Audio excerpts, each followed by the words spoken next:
सभी पुण्यात्माओं को मेरा नमस्कार।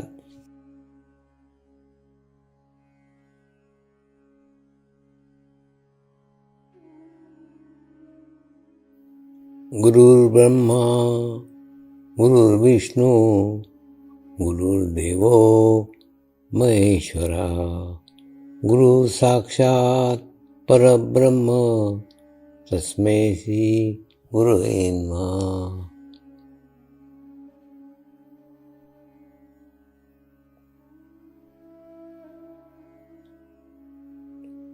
ध्यान की उस स्थिति में जाएंगे जहाँ शरीर भाव पूर्णतः समाप्त हो जाता है।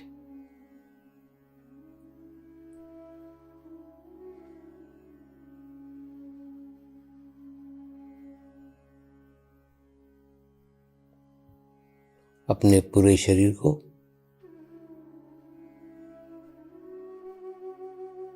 पूर्णतः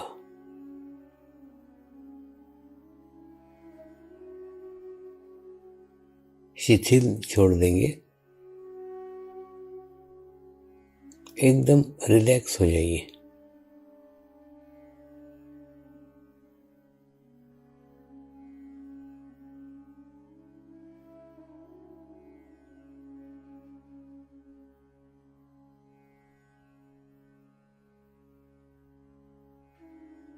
मेरे साथ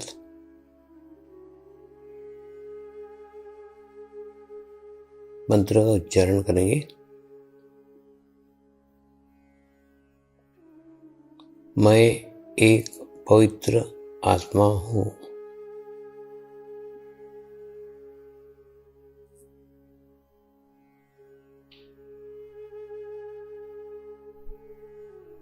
मैं एक शुद्ध आत्मा हूँ।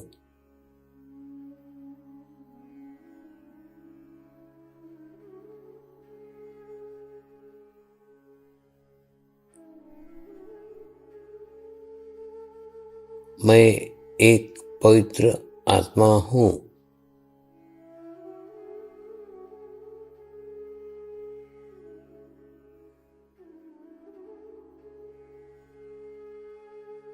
मैं एक शुद्ध आत्मा हूँ।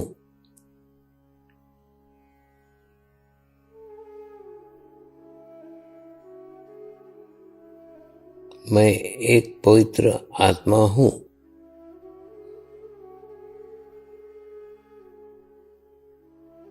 मैं एक शुद्ध आत्मा हूँ।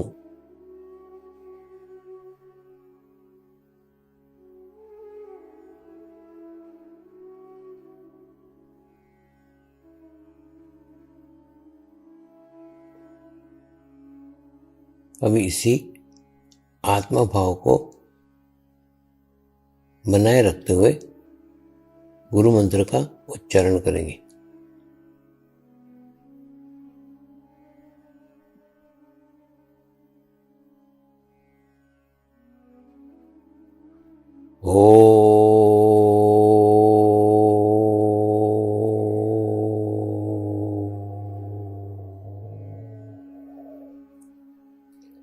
श्री शिवकृपानंद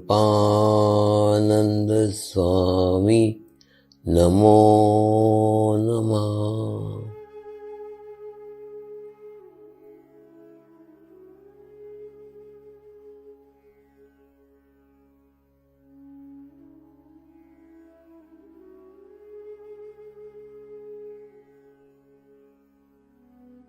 ओम श्री शिवकृपानंद स्वामी नमो नमः।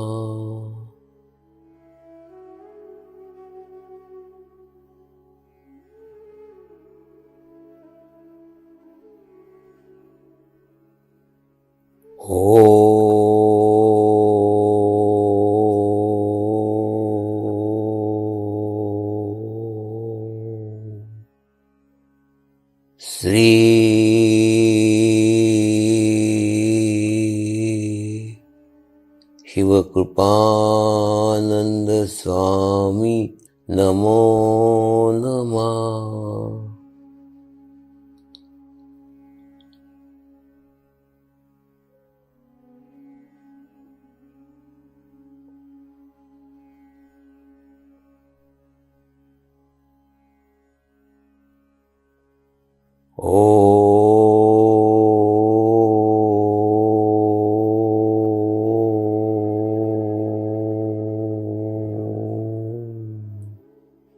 श्री शिवकृपानन्द स्वामी नमो नमः।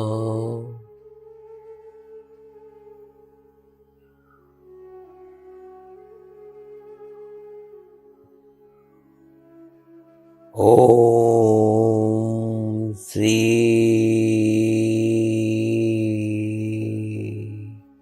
शिवकृपानन्द स्वामी नमो नमः।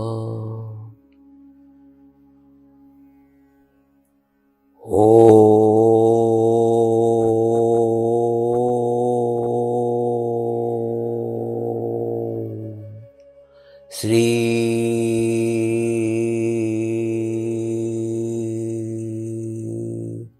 शिवकृपानन्द स्वामी नमो नमः।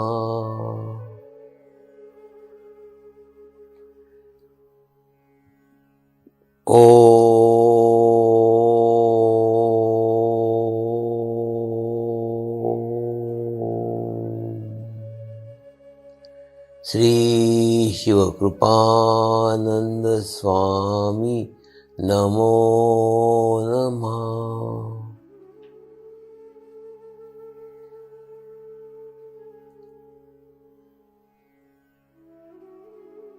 ओम श्री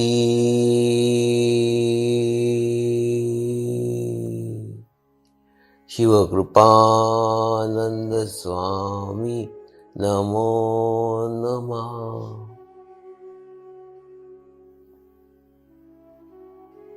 ओम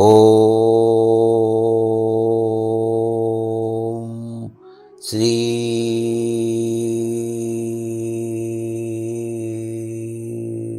शिवकृपानन्द स्वामी नमो नमः।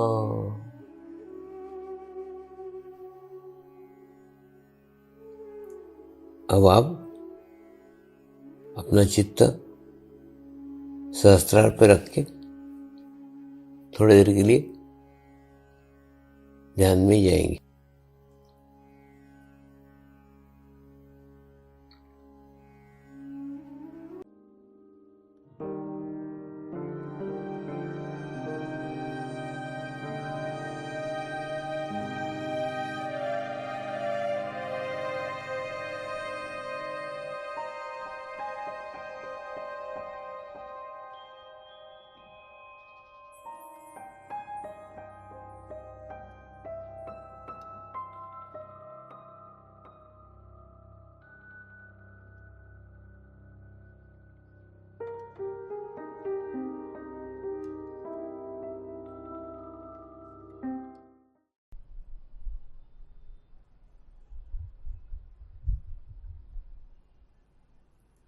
आए हुए सभी पुण्य आत्माओं को मेरा नमस्कार।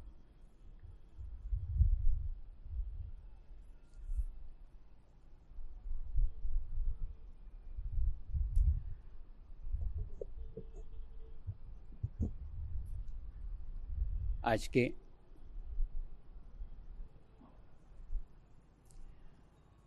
कार्यक्रम की शुरुआत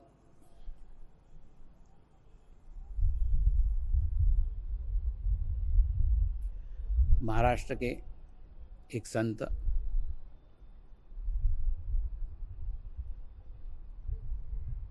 श्री रामदास स्वामी की एक कथा से करने जा रहे हैं।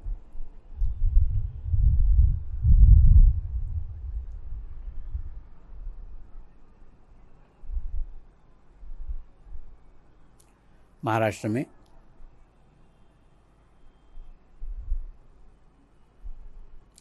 श्री रामदास स्वामी नामक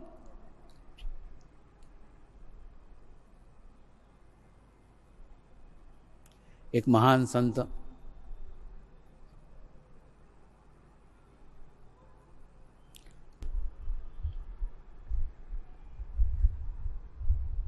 उन्होंने अपने जीवन काल में अलग अलग स्थानों पे जाके अलग अलग गांवों में जाके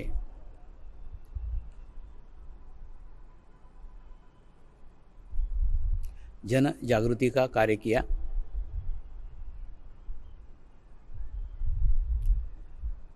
जन जागरण का कार्य किया।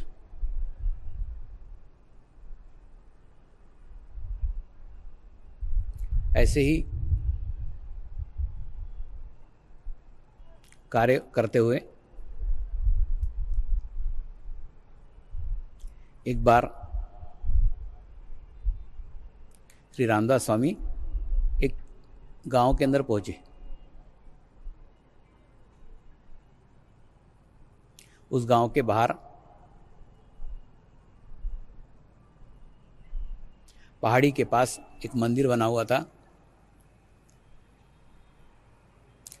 उस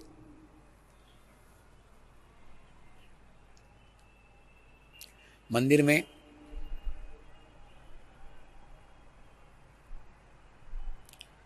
उन्होंने अपना प्रवचन शुरू किया।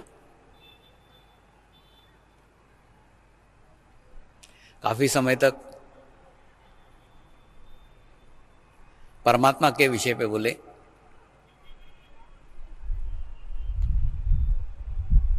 काफी समय तक आत्मा के विषय पे बोले।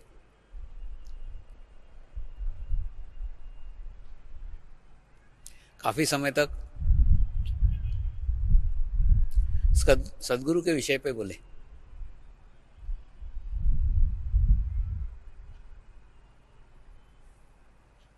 और उन्होंने अपने प्रवचन में कहा, आप आपकी आध्यात्मिक स्थिति अच्छी कीजिए, गुरु आपके घर चल कर आएगा।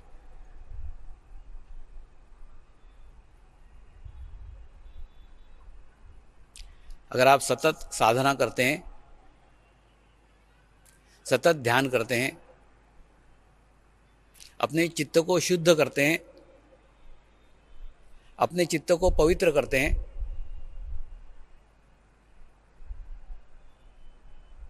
तो गुरु स्वयं होके आपके घर आएगा।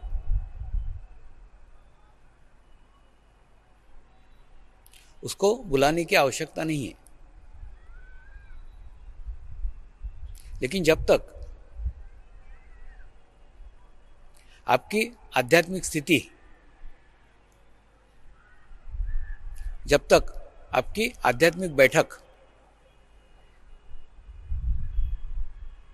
अच्छी नहीं होती, तब तक सारा गुरु सानिध्य व्यर्थ है, सारी खोज व्यर्थ है। तो उन्होंने अपने चित्त के ऊपर बहुत जोर दिया। अपने चित्त को शुद्ध कीजिए, अपने चित्त को पवित्र कीजिए। सारा प्रवचन समाप्त हुआ। सारा प्रवचन समाप्त होने के बाद प्रवचन सुनने वाली महिलाओं में से एक बहन को जिज्ञासा हुई, स्वामी जी, आप इतने देर से परमात्मा के विषय पे बोल रहे हैं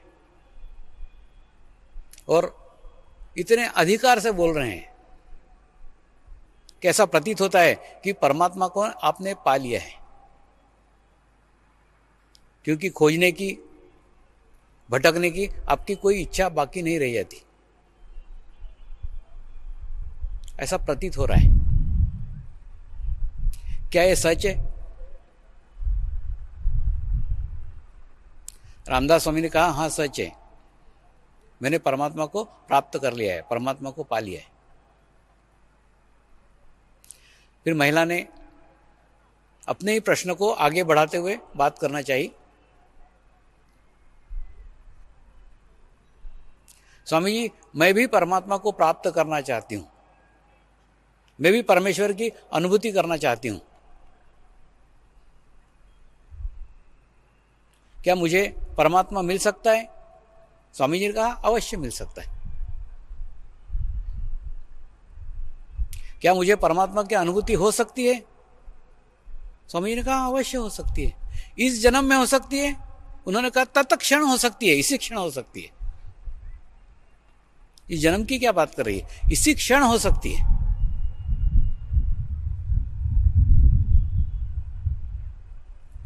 लेकिन मैंने बहुत दिनों से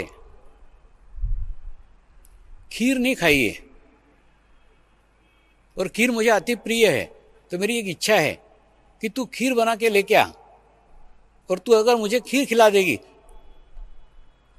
तो मैं तुझे परमात्मा की अनुभूति तत्क्षण करा दूंगा, अभी करा दूंगा।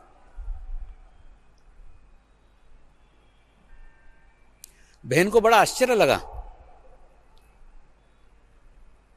इतने आसानी से सिर्फ खीर खिलाने से अगर परमात्मा मिलता है तो इससे सस्ता जीवन में कोई सौदा ही नहीं हो सकता।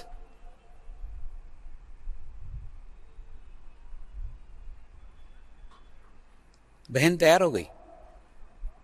उसने कहा आप यहीं इंतजार कीजिए, मैं आपके लिए बहुत अच्छी खीर बना करके लाती हूं। बहन अपने घर गई। घर जाकर के अच्छा दूध लिया,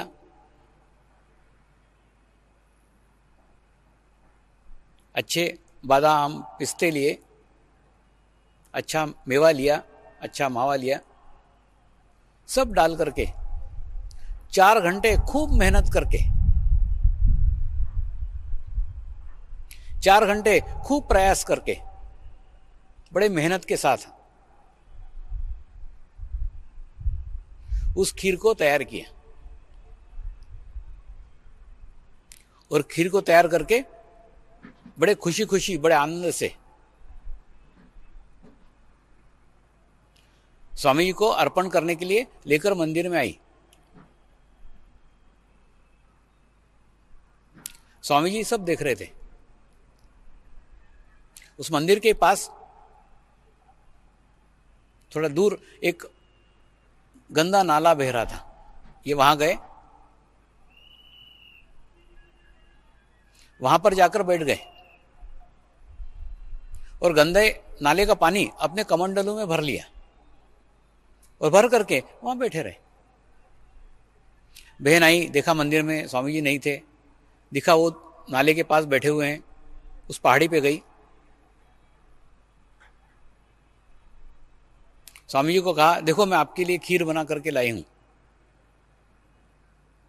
आपने कहा था ना खीर लेके आओ, मैं खीर लेके आई हूं, लाओ आपके कमंडलों में डाल देती हूं।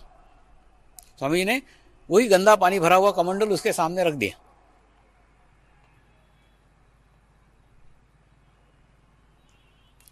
बहन ने देखा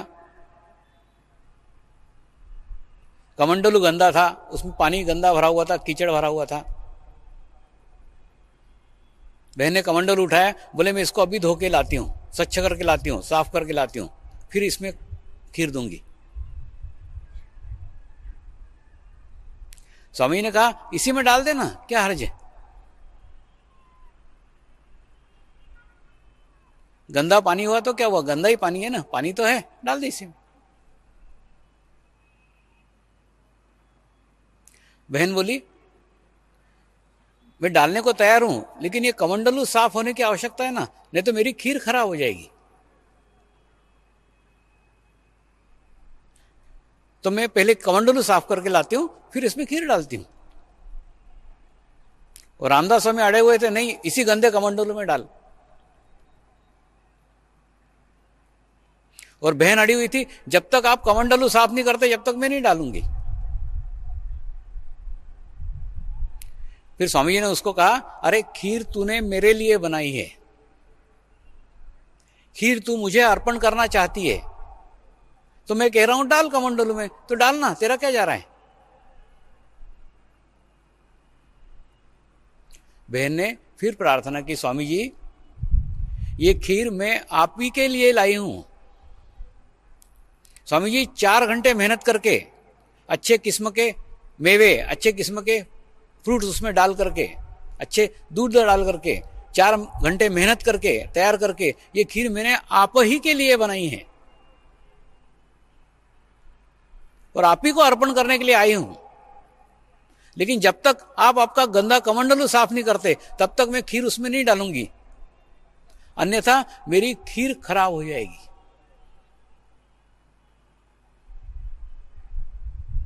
स्वामी जी ने कहा जो खीर तूने 4 घंटे मेहनत करके बनाई थी वो खीर भी तू गंदे कमंडलू में डालना नहीं चाहती, तो मैंने सालों से तपश्चर्या करके जो साधना से परमात्मा को प्राप्त किया है वो तेरे कमंडलू में कैसे डालूं? तेरा चित्त रूपी कमंडलू भी तो गंदा है, तो जब तक तेरा चित्त को साफ नहीं करती मैं परमात्मा की अनुभूति नहीं करा सकता।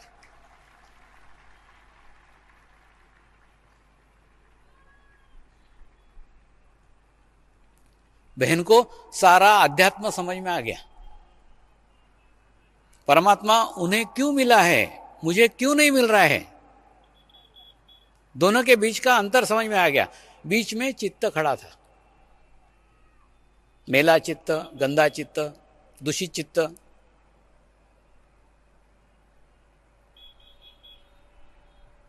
ठीक इसी प्रकार से, बिल्कुल ठीक इसी प्रकार से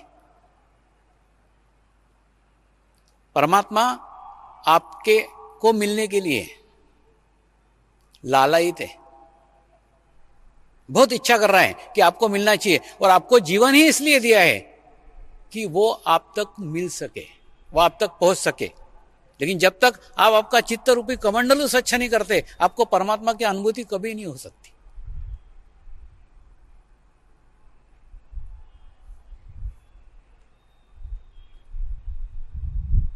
हम करते हैं, हमारे चित्त रूपी कमंडलू को स्वच्छ करने का प्रयत्न करते हैं,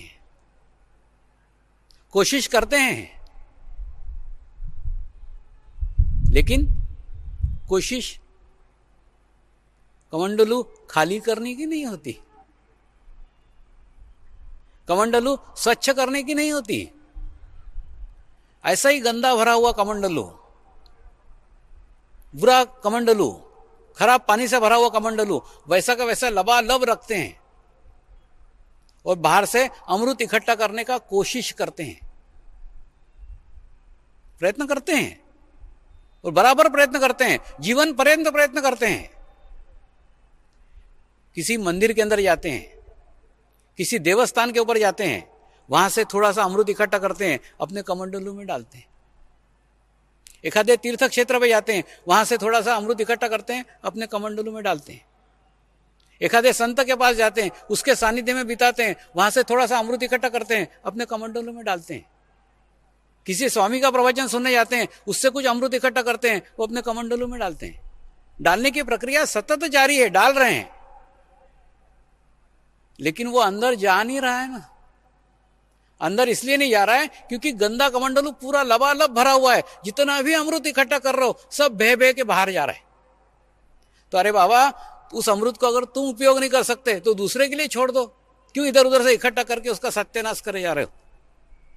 तो अभी ये प्रक्रिया ही उलट दो, कहीं पे भी मत जाओ, कोई मंदिर में मत जाओ, कोई देवस्थान पे मत जाओ, किसी तीर्थ क्षेत्र में मत जाओ, किसी संत के पास मत जाओ, किसी स्वामी के पास मत जाओ, कहीं पे भी मत जाओ।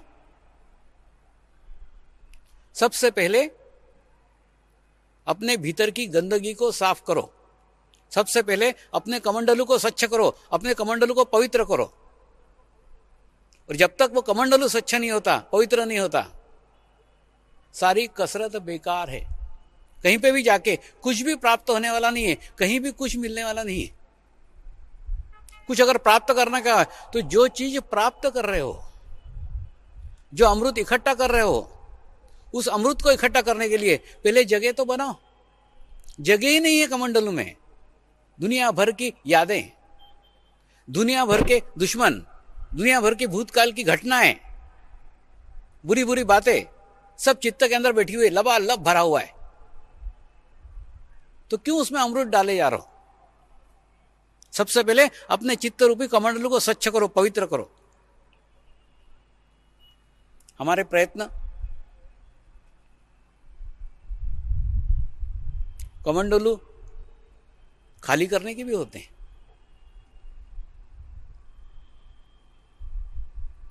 झुकने के भी होते हैं, लेकिन संपूर्ण नहीं, थोड़ा सा। हम हमारे कचरे को भी बड़े संभाल करके रखते हैं, संजो करके रखते हैं। कचरा फेंक के आएंगे ना तो भी झांक के देखेंगे 2 बार, उसमें कोई अच्छी चीज तो नहीं चली गई। मतलब घर में बटोरा हुआ कचरा, उसको फेंकते समय भी उसमें भी चित्त जाता है। आप कल्पना करो कि आप एक गंदे पानी की बोतल हो, गंदा पानी पूरा लबालब बोतल के अंदर भरा हुआ है, चित्त रूपी गंदे पानी की बोतल में पूरा पानी भरा हुआ है लबालब। आप जाते हो किसी मंदिर के सामने जाके थोड़ा सा झुकते हो, 1-2 बूंद छलकाते हो, फिर किसी देवस्थान पे जाते हो, वहां थोड़े से 2-4 बूंद छलकाते हो, किसी स्वामी के पास जाते हो, वहां 2-4 बूंद छलकाते हो, किसी संत के पास जाते हो, वहां 2-4 बूंद छलकाते हो, कहीं जप जाप करने जाते हो, वहां 2-4 बूंद छलकाते हो। यानी अपने गंदी बोतल का थोड़ा सा गंदा पानी थोड़ा थोड़ा छलकाते हो, बूंदों में छलकाते हो, भरा हुआ बोतल में, तो बूंद में छलका रहे हो। उससे कभी बोतल खाली होगी क्या? कभी खाली नहीं होगी। अगर संपूर्ण खाली करने का है, पूर्ण बोतल खाली करने की है, तो आपको संपूर्ण कहीं तो भी झुकना होगा, संपूर्ण झुकना होगा। थोड़े से झुककर काम नहीं चलेगा, पूर्ण झुकना होगा। फिर वो कोई मूर्ति हो चलेगा, कोई झाड़ हो चलेगा, कोई पहाड़ हो चलेगा, नदी हो चलेगा, समुद्र हो चलेगा, पत्थर हो चलेगा। आप कहां झुक रहे हो उसको कोई मायना नहीं है।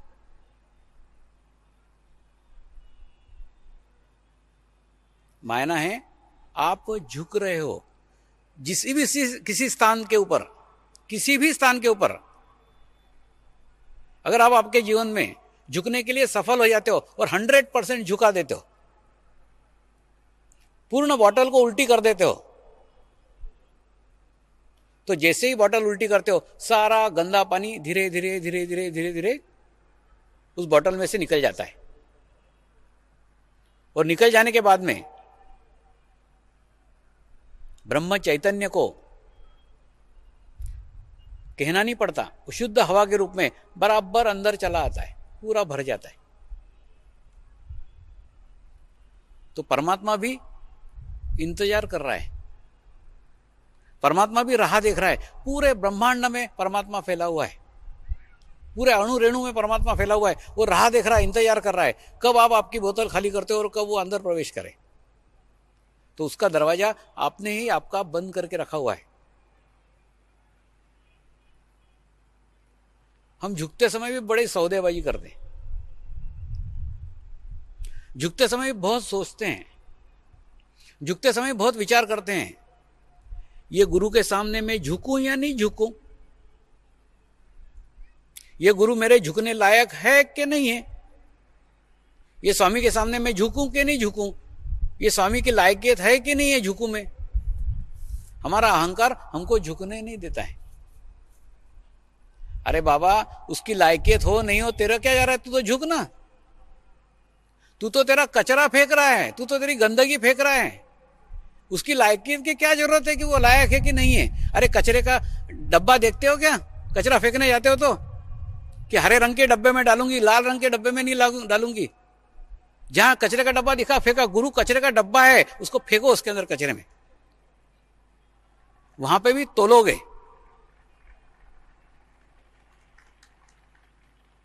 फिर उस गुरु के ऊपर है वो कितना कचरा रखता है और कितना कचरा छोड़ता है, तो वो उसकी बात है। आप उसका विचार क्यों करते हो, आप उसकी चिंता क्यों, आप आपकी चिंता करो।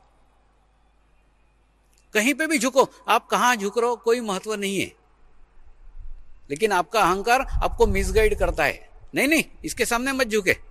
आपकी बुद्धि बीच में आती है, बुद्धि आड़े आती है, वो झुकने नहीं देगी। सबसे खतरनाक चीज है बुद्धि। राजकोट में शिविर संपन्न हुआ। शिविर संपन्न होने के बाद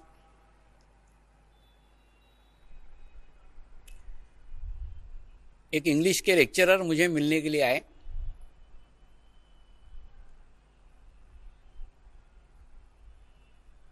बोले, स्वामी जी, मैं इंग्लिश का लेक्चरर हूं, लंदन से आया हूं और आज तक पत्नी के साथ मैं मंदिर जाता हूं,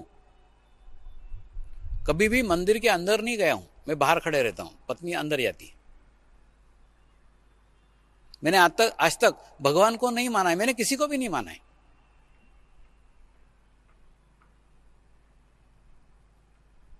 लेकिन मैंने आपका 8 दिन प्रवचन सुना और 8 दिन प्रवचन सुनने के बाद जो अनुभूति हुई, वो अनुभूति मुझे मेरे जीवन में कभी नहीं हुई थी, आज तक कभी नहीं हुई।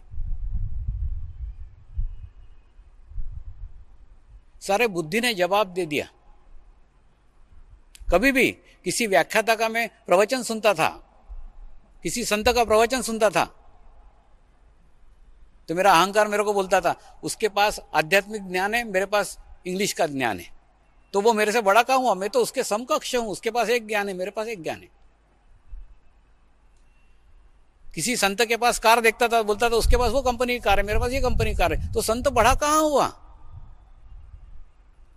मैं उसके समकक्ष तो हूं। तो हर दफे तोलते रहता था, प्रत्येक को तोलता था, और मुझे दुनिया में आज तक कोई व्यक्ति मुझसे श्रेष्ठ नहीं लगा।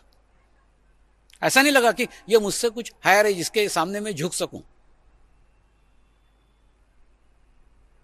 लेकिन आपके सानिध्य में जो अनुभूति प्राप्त हुई, वो अनुभूति जीवन में कभी भी नहीं हुई थी। तो तुरंत मेरी बुद्धि गिर गई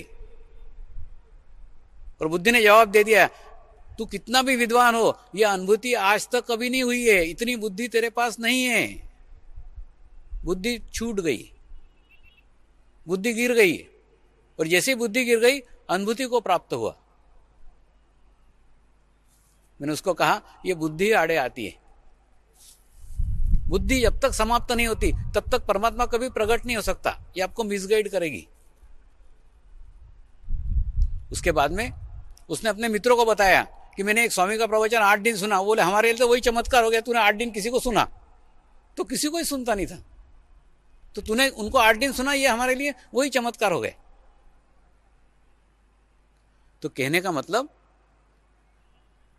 सामने जहां आप झुक रहे हो, जहां आप आपके जीवन का कचरा खाली कर रहे हो, जहां आप आपके जीवन की बुरी बातें निकाल रहे हो, जहां आप चित्त को शुद्ध कर रहे हो, जहां आप चित्त को पवित्र कर रहे हो, वो स्थान योग्य है कि अयोग्य है, क्या लेना देना। वो तो आपका क्षेत्र ही नहीं है, आपको तो कचरा फेंकने का है, कहीं भी खाली कर दो।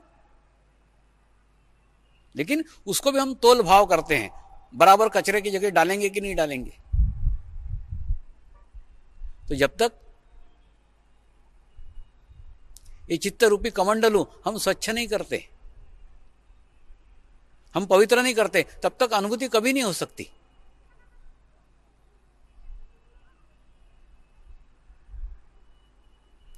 पुस्तक का ज्ञान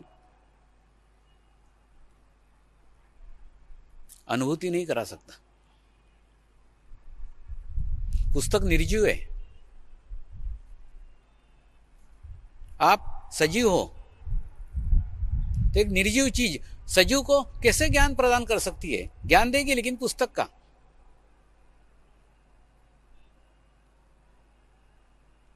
और पुस्तक के ज्ञान में फिर बीच में बुद्धि आ जाती है, और बुद्धि तर्क से आपके सुविधाजनक रास्ता निकाल देती है, सुविधाजनक मार्ग निकाल देती है। उसमें से रास्ता निकालेगी जो आपके हितकारी हो, जो आपको सुविधाजनक हो, वो मार्ग निकालेगी, वही रास्ता बताएगी, और वही उस किताब का अर्थ बताएगी।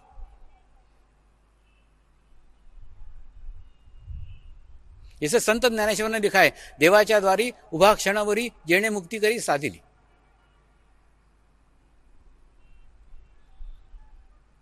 यानी परमात्मा के दरवाजे पे जाके, मंदिर के चौखट पे जाके 10 मिनट तू रोज बैठा कर, तेरे को मोक्ष प्राप्ति अवश्य हो जाएगी.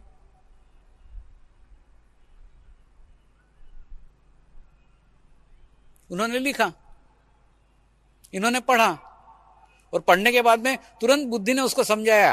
एक मंदिर बना, मंदिर बना करके उसके चौखट पे जाके रोज बैठ, और रोज बैठने के बाद तेरे को मोक्ष मिलेगा.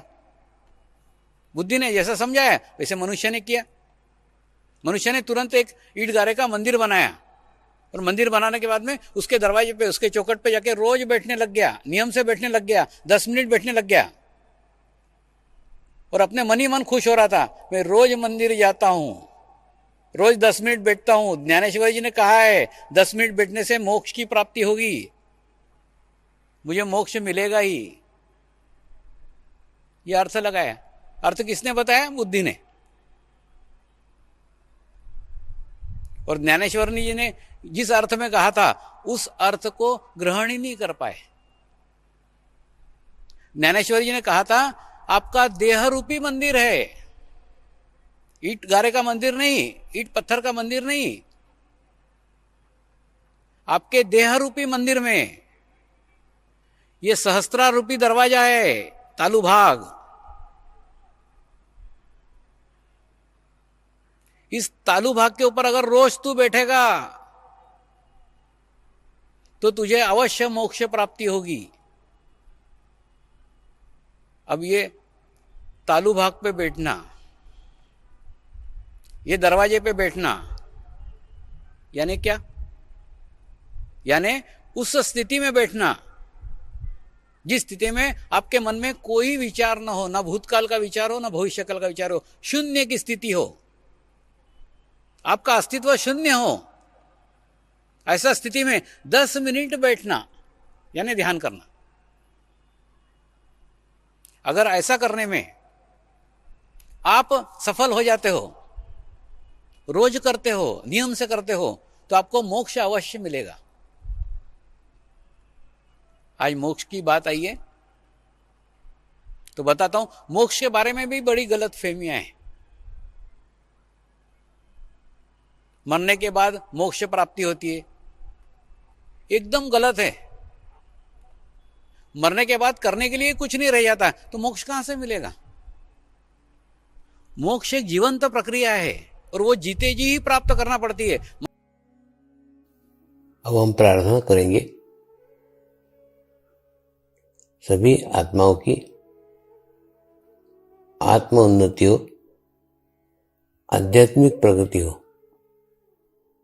यही हमारी प्रभु से प्रार्थना है. नमस्कार. जय आत्मेश्वर.